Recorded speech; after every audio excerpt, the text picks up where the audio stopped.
குருவே சரணம். ஆன்மீக அன்பர்கள் அனைவருக்கும் இனிய வணக்கங்கள்.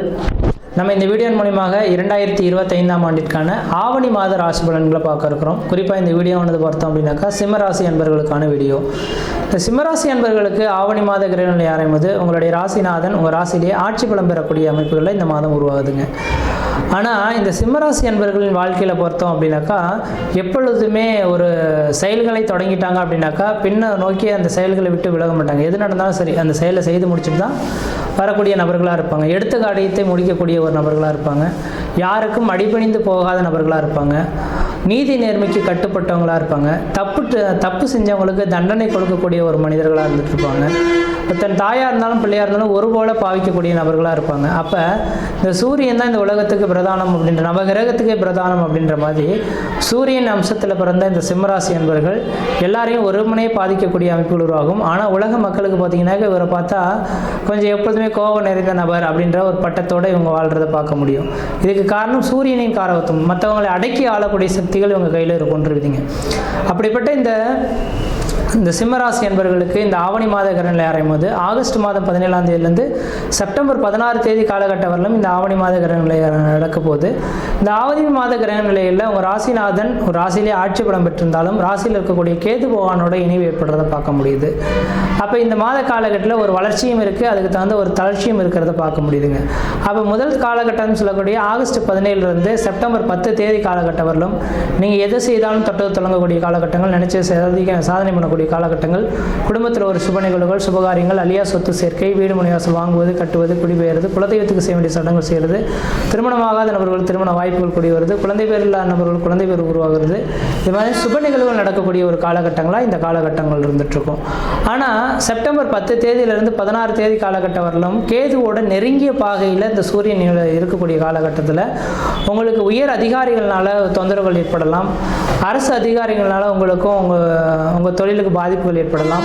வண்டி வாகனத்தினால் தடைகள் ஏற்படலாம். கீழே மேலே விழுந்து சிராய்ப்பு காயங்கள் ஏற்படக்கூடிய காலகட்டங்கள், பிரச்சனைகள் உங்களை தேடி வரதுக்கான காலகட்டமாக இருக்கும். அந்த ஒரு 6 நாட்கள் மட்டும் கொஞ்சம் கவனமாக இருந்து செயல்பட்டிங்கன்னா பிரச்சனைகள்லேருந்து மீண்டு வரதுக்கான ஒரு காலகட்டங்களாக உங்களுக்கு உருவெடுக்கின்றீங்க. அதனால் இந்த மாத காலகட்டத்தில் முற்பகுதியில் அதுவும் ஒரு 24 நாட்கள் அதிர்ஷ்டமாகவே இருந்துட்டு இருக்கிறத பார்க்க முடியுது. அதுக்கு பின்னர் வரக்கூடிய ஒரு 6 நாட்கள் மட்டும் கவனமாக இருக்கக்கூடிய காலகட்டங்களாக இருந்துட்டு இருக்கின்றீங்க. அடுத்ததாக பார்த்தோன்னா ராசிக்கு 2ஆம் இடத்தில் தனஸ்தானத்தில் செவ்வாய் பகவான் உட்காந்துருக்கார். எப்பொழுதுமே நீங்கள் கோபம் நிறைந்த நபர் தான், எதுவுமே வெட்டு ஒன்று துண்டு ரெண்டுன்னு பேசிடுவீங்க. இப்போ இந்த நேர காலங்களில் செவ்வாய் வேற வந்து உட்காந்துட்டாரு அப்படின்னாக்கா குடும்பத்தில் இருக்கக்கூடிய நபர்களோட கொஞ்சம் கருத்து வேறுபாடுகள் ஏற்படலாம். நாம் சொல்லக்கூடிய கருத்துக்கள் தன் மனைவி கேட்க மாட்டாங்க, அல்லது மனைவி சொல்கிறத நீங்கள் கேட்க மாட்டீங்க. இருவருக்கும் தேவையில்லாத பிரச்சனைகள் வரலாம். தாய் தந்தையரிடையே ஒற்றுமைகள் குறைந்து போகலாம். பிரச்சனைகள் அதிகரிக்கக்கூடிய காலகட்டம் உருவாகும். அப்போ சிம்மராசி என்பவர்கள் இந்த மாத காலகட்டம் மட்டும் கொஞ்சம் முழுமையாக பொறுத்து இருந்திருக்கிறது நல்லாயிருக்கும். அதாவது பேசாமல் இருக்கிறது, மௌன விரதம் கடைபிடிக்கிறது ரொம்ப விசேஷம் எடுத்துங்க. பேச்சினாலே பல்வேறுபட்ட பிரச்சனைகள் அவ்வப்போது வந்துட்டு போகலாம். அதனால் பேச்சு கொஞ்சம் குறைச்சி கொள்வது ஓரளவுக்கு நல்ல பலன்களை தரும். அடுத்தது பார்த்தோம் அப்படின்னா ராசியிலே கேது பகவான் இருக்கிறது. தீர்த்த யாத்திரைகளுக்கு சென்று வருது பிரச்சனைகளுக்கு தீர்வு கிடைக்கும். இப்போ வாய்ப்பு கிடைச்சா திருச்செந்தூர் முருகப்பெருமான் அல்லது காளகஸ்தி, ராமேஸ்வரம் போயிட்டு கடைகளில் மூழ்கிட்டு வர்றது ஓரளவுக்கு நல்ல பலன்களை தரும். இந்த பிரச்சனைகளுக்கு தீர்வு ஏற்படும். அடுத்தது 7ஆம் இடத்தில் ராகு பகவான் இருக்கிறது.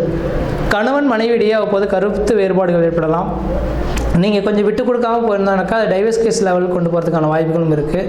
அதனால் 2026 டிசம்பர் மாத காலகட்டம் வரலும் கணவன் மனைவி உறவுகளை மட்டும் கொஞ்சம் விட்டு கொடுத்தாமல் போய்க்கிறது நல்லாயிருக்கும். அடுத்தது 8ஆம் இடத்தில் சனி பகவான் உட்காந்துருக்கார். 8ஆம் இடமானது அடிவயிறு சார்ந்த பிரச்சனைகள். உங்களுக்கு சரியான நேரத்தில் சாப்பிட மாட்டீங்க, அதனால் அல்சர் சம்மந்தப்பட்ட கம்ப்ளைண்ட் வரதுக்கான வாய்ப்புகள் அடுத்த 2.5 வருட காலத்துக்கு இருக்கிற மாதிரி தெரியுது. கொஞ்சம் கவனமாக கரெக்டான நேரத்தில் மட்டும் சாப்பாடுகளை நீங்கள் பயன்படுத்திக்கிறது ஓரளவுக்கு நல்லாயிருக்கும். அடுத்து ராசிக்கு 10ஆம் இடத்துல சந்திரன் இருக்கனால இந்த நேர காலகட்டத்தில் உணவு விடுதி வைக்கிறவங்க, இந்த ஃபேன்சி ஸ்டோர் வச்சுருக்கவங்க, அடுத்தது பார்த்தோம் அப்படின்னாக்கா புத்தக கடை வச்சுருக்கவங்க, இதை மாதிரி இந்த ஹோட்டல் வச்சு நடத்தக்கூடிய நபர்கள்லாம் பார்த்திங்கன்னா தொழிலில் வருமானங்கள் பெருகக்கூடிய காலகட்டம் உருவாகும். நீங்கள் எதிர்பார்த்த மாதிரியான ஒரு வருமானங்களை பெருக்கக்கூடிய ஒரு மாத காலகட்டமாக இந்த நேரம் வந்துட்டுருக்கு. அடுத்தது என்னதான் நிறை குறைகளை நான் ரெண்டுமே சுட்டி காட்டினாலும் கூட இந்த மாத காலகட்டம் மட்டும் கிடையாது. 2026 ஜூன் மாத காலகட்டம் வரலும் குருவும் சுக்கிரனும் உங்கள் ராசிக்கு 11ஆம் இடத்துல இருக்க போகிறார். அப்போ சுக்கிரன் குரு பகவான் 11ஆம் இடத்துல இருந்தார்னா லாபங்கள் அதிகரிக்கக்கூடிய காலகட்டங்கள். அப்போ கடகராசி சிம்மராசி இந்த 2 ராசிகளுக்கு மட்டும்தான் குரு பகவான் யோகாதிபதியாக செயல்படுகிறார். இப்போ 11ஆம் இடத்துல குரு பகவான் இருந்து தனக்கு உங்களோட ராசிக்கு 5ஆம் இடத்தை பார்க்க இருக்கனால வெகு நாட்களில் குழந்தை பேர் இல்லாத நபர்கள் குழந்தை பேர் உருவாகலாம். திருமணமாகாத நபர்கள் திருமண வாய்ப்புகள் கூடி வரலாம். குடும்பத்தில் ஒரு சுப நிகழ்வுகளும் சுபகாரியங்களும் செய்யக்கூடிய அமைப்பு உருவாகும்.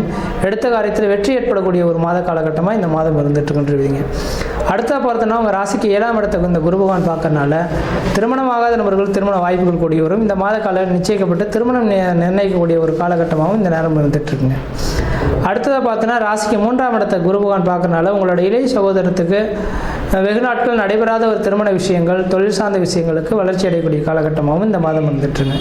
அப்போ எல்லாமே சிந்தித்து பார்க்கும்போது இந்த மாத காலகட்டமானது கடகராசி என்பவர்களுக்கு ஓரளவுக்கு வளர்ச்சி மிகுந்த ஒரு காலகட்டமாக இருக்குது. எந்த அளவுக்கு நீங்கள் முயற்சி எடுக்கிறீங்களோ அந்தளவுக்கு இந்த மாத காலகட்டம் வளர்ச்சி மிகுந்த காலகட்டமாக இருக்கும். தொழில் வருமானங்கள் பெருகும். வெளிநாடு வாய்ப்புகள் உங்களுக்கு சாதகமான சூழல்கள் ஏற்படுத்தலாம். தனியார் துறையில் வேலை செய்யக்கூடிய நபர்களுக்கு தனியார் துறையில் வேலை வாய்ப்புகள் உங்களுக்கு சிறப்பாக இருக்கும். வியாபாரம் கமிஷன் பேசிஸ் செய்யக்கூடிய நபர்களுக்கு வியாபாரத்தில் வளர்ச்சிகள் பெருகும். தொழில் சார்ந்த விஷயங்களில் ஒரு வளர்ச்சி மிகுந்த ஒரு காலகட்டமாக இந்த நேரம் வந்துட்டுருக்கு. 4ஆம் அதிபதி குடும்பஸ்தானத்திற்குனால பழமையான வீடுகளை இடிச்சிட்டு புதுமையான வீடு மனை வாசல் வாங்குவது கட்டுவதற்கான ஒரு காலகட்டமாக இருந்திருக்கு. திருமணமாகாத நபர்கள் திருமண வாய்ப்புகளும் குழந்தை பேர் இல்லாத நபர்கள் குழந்தை பேரும் கல்வியில் பின்தங்கிய மாணவ செல்வங்கள் கல்வியில் வளர்ச்சி பெறக்கூடிய காலகட்டம் உருவாகுது. எத்தனை பேர் எதிரிகள் இருந்தாலும் எதிரிகளை விட்டு விலகி விடக்கூடிய காலகட்டம் உருவாகும். குடும்ப உறவுகளை மட்டும் கொஞ்சம் விட்டு கொடுத்து போகிறது ஓரளவுக்கு நல்ல காலகட்டத்தை கொடுக்கும். உடல் ஆரோக்கியத்தில் மட்டும் கொஞ்சம் அக்கறை எடுத்துக்கங்க. அடிவயிறு சார்ந்த பிரச்சனைகள் அவ்வப்போது வரலாம். உடல் ஆரோக்கியத்தை மட்டும் அக்கறை எடுத்துக்கொள்வது நல்ல பலன்கள் தருன்றீங்க. மற்ற விதத்தில் உங்களுக்கு எந்த விதத்தையும் தோஷங்கள் கிடையாது. இந்த மாத காலகட்டத்தில் நீங்கள் அதிர்ஷ்டத்தை அனுபவிக்கணாக்கா இந்த மாதத்தில் வரக்கூடிய 2 பிரதோஷ காலகட்டத்திலையும் சிவபெருமான் கோயிலில் இருக்கக்கூடிய நந்தி பகவானுக்கு 1 லிட்டர் பால் 1 முழம் முல்லைப்பூ வாங்கி கொடுத்து அர்ச்சனை செய்வது விளைவாக இந்த மாத காலகட்டத்தில் அதிர்ஷ்டத்தை அனுபவிக்கக்கூடிய ஒரு காலகட்டங்களாக உருவாகுன்றீங்க. மற்ற விதத்தில் எந்த விதத்தையும் தோஷங்கள் பாதிக்க முடியாது. சீர்ன சிறப்புமாக இருப்பீங்க. நலமாக இருப்பீங்க. நன்றி, வணக்கம்.